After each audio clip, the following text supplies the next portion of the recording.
L'insuffisance respiratoire aiguë n'est pas une simple difficulté à respirer, c'est un effondrement mécanique et biologique total. C'est l'incapacité immédiate, brutale et absolue de l'appareil respiratoire à assurer un transport d'oxygène compatible avec la survie autonome de l'organisme humain. Dès l'instant où cette défaillance se déclenche, le pronostic vital est immédiatement engagé. Les données cliniques sont formelles. Sans intervention médicale d'extrême urgence, le taux de mortalité atteint les 100%. Le marqueur biologique fondamental et irréfutable de cette condition est l'hypoxémie, une chute drastique du taux d'oxygène dans le sang artériel. Le compte à rebours avant la mort cérébrale et l'arrêt cardiaque se chiffre en minutes. Nous allons disséquer, étape par étape, les causes, les symptômes physiques, les signes neurologiques et les protocoles de réanimation de cette urgence médicale absolue, en nous basant exclusivement sur les données cliniques, les relevés gazométriques et les rapports de médecine intensive. La respiration est un acte mécanique dicté par un signal électrique précis, généré par les centres respiratoires situés dans le tronc cérébral, à la base du cerveau.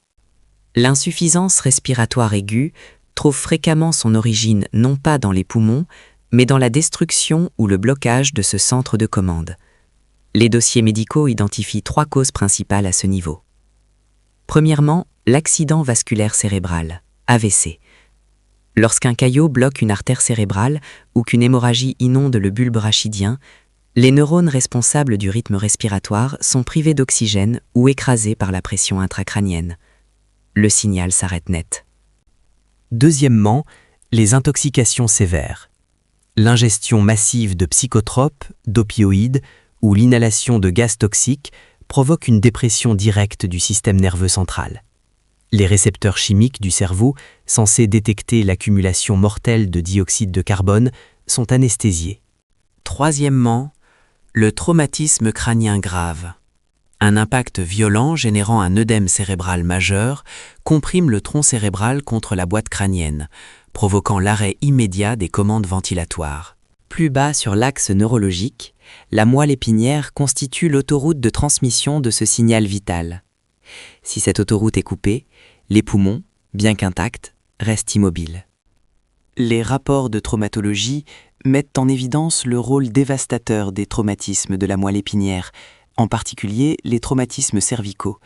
Une fracture ou luxation des vertèbres cervicales, notamment au-dessus de la vertèbre C4, sectionne ou comprime les nerfs phréniques, responsables de la contraction du diaphragme, le muscle respiratoire principal. La paralysie est immédiate. Historiquement et cliniquement, les archives épidémiologiques documentent également l'action de la poliomyélite antérieure aiguë.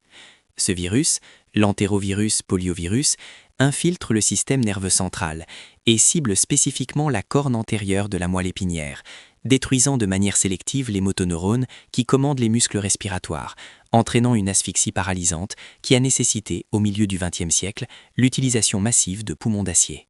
Si le cerveau et la moelle épinière fonctionnent, le signal doit encore franchir le fossé microscopique qui sépare le nerf du muscle, la jonction neuromusculaire. L'insuffisance respiratoire aiguë survient lorsque cette interface est chimiquement ou biologiquement piratée. L'étiologie clinique détaille 4 agents de destruction précis. Le premier est le tétanos. La neurotoxine tétanospasmine, produite par la bactérie Clostridium tetani, remonte le long des fibres nerveuses et bloque la libération des neurotransmetteurs inhibiteurs. Le résultat n'est pas une paralysie flasque, mais une contraction musculaire permanente et extrême. Les muscles de la paroi thoracique et le diaphragme se figent dans un spasme violent et continu, rendant toute ventilation impossible. À l'opposé exact de ce mécanisme se trouve le botulisme. La toxine botulique, sécrétée par Clostridium botulinum, est l'un des poisons biologiques les plus puissants connus. Elle détruit les protéines SNER à la terminaison nerveuse, empêchant totalement la libération d'acétylcholine. Les muscles respiratoires ne reçoivent plus aucun ordre et tombent dans une paralysie flasque irréversible, nécessitant des semaines de ventilation mécanique artificielle. Le troisième agent est le curare, une substance historiquement utilisée sur des fléchettes empoisonnées et aujourd'hui synthétisée pour l'anesthésie en bloc opératoire. Le curare se fixe sur les récepteurs nicotiniques musculaires à la place de l'acétylcholine, sans les activer. Le muscle est chimiquement déconnecté du nerf. Enfin, la myasthénie, Une pathologie auto-immune diagnostiquée par électromyogramme implique la production par le corps humain d'anticorps qui attaquent et détruisent ses propres récepteurs à l'acétylcholine au niveau de la plaque motrice. L'épuisement musculaire s'installe de manière fulgurante, menant à une crise myasthénique, où le patient perd soudainement la force physique de soulever sa propre cage thoracique. La respiration nécessite une architecture mécanique solide pour créer une pression négative et aspirer l'air. Lorsque cette architecture est détruite, l'insuffisance respiratoire s'installe par pure défaillance biomécanique. L'atteinte de la paroi thoracique est principalement illustrée par la fracture de côte multiple. Dans les cas de traumatisme à haute cinétique, comme les accidents de la route frontaux à plus de 80 km/h, plusieurs côtes peuvent se fracturer en 2 points distincts. Cela crée un volet costal, un segment de la cage thoracique qui se désolidarise de l'ensemble. Lors de l'inspiration, au lieu de se soulever, ce volet s'enfonce dans le thorax sous l'effet de la pression atmosphérique, écrasant le poumon sous-jacent et rendant la mécanique ventilatoire totalement inefficace, tout en provoquant une douleur syncopale qui bloque le réflexe respiratoire. Outre le squelette, l'intégrité de l'espace pleural, l'espace virtuel entre les poumons et les côtes, est vitale. Les atteintes pleurales et médiastinales, telles que le pneumothorax et le pneumomédiastin, transforment cette mécanique en piège mortel. Une brèche dans la plèvre permet à l'air de s'engouffrer dans la cavité pleurale. La pression interne monte en flèche, écrasant littéralement le tissu pulmonaire contre le médiastin. Le poumon se collabe totalement, réduisant de 50% la surface d'échange gazeux en quelques secondes. Du côté des tissus musculaires eux-mêmes, les biopsies révèlent les ravages des myosites, des inflammations sévères, aiguës ou chroniques, des tissus musculaires. L'infiltration de cellules immunitaires dans les fibres des muscles intercostaux et du diaphragme provoque une nécrose tissulaire. Les muscles respiratoires fondent, se fibrosent et perdent leur capacité contractile, condamnant le patient à une asphyxie lente, mécanique et inexorable. Même avec un cerveau sain, des nerfs fonctionnels et une cage thoracique intacte, l'insuffisance respiratoire aiguë frappe si les voies de conduction ou les zones d'échange sont bloquées. C'est l'atteinte bronchopulmonaire. La première barrière physique se situe au niveau supérieur, l'œdème laryngé. Souvent causé par un choc anaphylactique, une réaction allergique systémique extrême, les tissus de la gorge et des cordes vocales se gorgent de liquide plasmatique en quelques minutes. Le diamètre de la trachée se réduit à quelques millimètres, produisant un sifflement caractéristique appelé cornage, jusqu'à l'occlusion totale et l'asphyxie mécanique stricte. Le flux d'air est physiquement bloqué avant même d'atteindre les poumons. Plus profondément dans l'arbre respiratoire, la menace change de nature. L'œdème aigu du poumon, OAP, représente une submersion interne. Une défaillance du cœur gauche provoque une augmentation brutale de la pression dans les capillaires pulmonaires, dépassant les 18 mm Hg. Le plasma sanguin est alors expulsé à travers la membrane alvéolo-capillaire et inonde les alvéoles pulmonaires. Le patient se noie littéralement dans son propre sérum sanguin, incapable de transférer l'oxygène à travers ce liquide. Parallèlement, l'asthme aigu sévère agit par une triple attaque sur les bronches. Contraction violente des muscles lisses bronchiques, bronchospasme, inflammation extrême de la muqueuse et hypersécrétion d'un mucus épais et visqueux. Les bronches se verrouillent, l'air entre difficilement mais ne peut plus sortir. Face aux cliniciens, l'insuffisance respiratoire aiguë se manifeste par un effondrement en chaîne de l'ensemble des systèmes du corps. Les signes respiratoires sont immédiats et visuellement choquants. La dyspnée, difficulté respiratoire, est constante. Elle se présente sous la forme d'une polypnée superficielle, le patient respirant à plus de 30 cycles par minute, incapable d'emmagasiner assez d'air pour parler, prononçant des mots saccadés. L'accumulation massive de dioxyde de carbone, hypercapnie, engendre une acidose qui provoque des sueurs profuses et glaciales. Si l'hypercapnie et l'hypoxémie s'aggravent, la cyanose apparaît. Le sang, vidé de son oxygène, devient sombre, teintant les lèvres et les extrémités des doigts d'un bleu violacé morbide. L'épuisement musculaire déclenche des signes de lutte désespérés, battement des ailes du nez, tirage, les muscles du cou se contractent violemment, creusant les espaces intercostaux, et une respiration paradoxale thoraco-abdominale, où le ventre rentre lors de l'inspiration, prouvant la défaillance totale du diaphragme.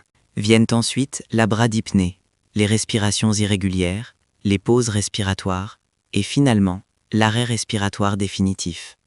Simultanément, le système cardio-circulatoire tente de compenser avant de s'effondrer. Les moniteurs affichent d'abord une tachycardie extrême, le cœur battant à plus de 130 pulsations par minute pour tenter de distribuer le peu d'oxygène restant, associé à une élévation brusque de la tension artérielle. Mais l'hypoxie du muscle cardiaque lui-même provoque rapidement une inversion fatale. La tachycardie se transforme en bradycardie sévère, la tension artérielle s'effondre, menant au collapsus cardio-circulatoire et au signe clinique de cœur pulmonaire aigu, où le ventricule droit se dilate et défaille. L'impact neurologique est tout aussi fulgurant. Le cerveau, privé d'oxygène et empoisonné par le CO2, subit des troubles de la vigilance, passant d'une simple obnubilation au coma profond. Des troubles psychiatriques se manifestent par une agitation extrême, des syndromes confusionnels et des troubles du comportement imprévisibles.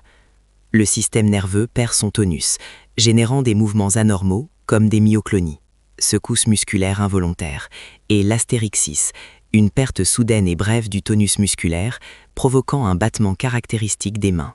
Le diagnostic final et irréfutable de la gravité de la situation ne repose pas uniquement sur l'observation, mais sur l'extraction d'une preuve biologique directe, la gazométrie artérielle. Une aiguille est insérée directement dans l'artère radiale pour extraire du sang purisé. Les résultats imprimés par l'analyseur de laboratoire fixent le degré de l'urgence. La pression partielle en oxygène, PaO2, s'effondre systématiquement, souvent mesurée à une valeur nettement inférieure au seuil critique de 50 mm de mercure, mmHg. Simultanément, les données gazométriques révèlent un déséquilibre acido-basique majeur, avec un pH habituellement inférieur à 7,35, signant une acidose respiratoire ou métabolique, tandis que la pression partielle en dioxyde de carbone, PaCO2, reste variable selon le stade d'épuisement du patient, pouvant s'accumuler massivement ou chuter lors des phases d'hyperventilation. Dès ces constantes établies, le protocole de traitement médical est déployé sans délai en unité de soins intensifs. La première directive est l'oxygénothérapie à haut débit. L'oxygène pur est administré à des débits massifs, pouvant aller jusqu'à 6 à 8 litres par minute, voire plus, via des masques à haute concentration, pour forcer l'oxygénation des tissus résiduels. Parallèlement, l'équipe médicale doit assurer de manière impérative la liberté des voies aériennes, procédant si nécessaire à une intubation orotrachéale immédiate et au raccordement à un respirateur artificiel. Le troisième pilier est la restauration de l'hémodynamique, impliquant l'injection de solutés de remplissage et de drogues vasoactives pour forcer le cœur à maintenir la pression artérielle et empêcher le collapsus des organes vitaux. Vient ensuite la correction stricte des troubles métaboliques induits par l'acidose. L'objectif final, une fois le patient stabilisé sur le fil du rasoir, consiste à appliquer le traitement de l'étiologie, administrer les antibiotiques, les corticoïdes, les diurétiques, ou procéder aux actes chirurgicaux nécessaires pour éliminer la cause première de l'asphyxie. L'insuffisance respiratoire aiguë demeure l'une des présentations cliniques les plus critiques en médecine d'urgence.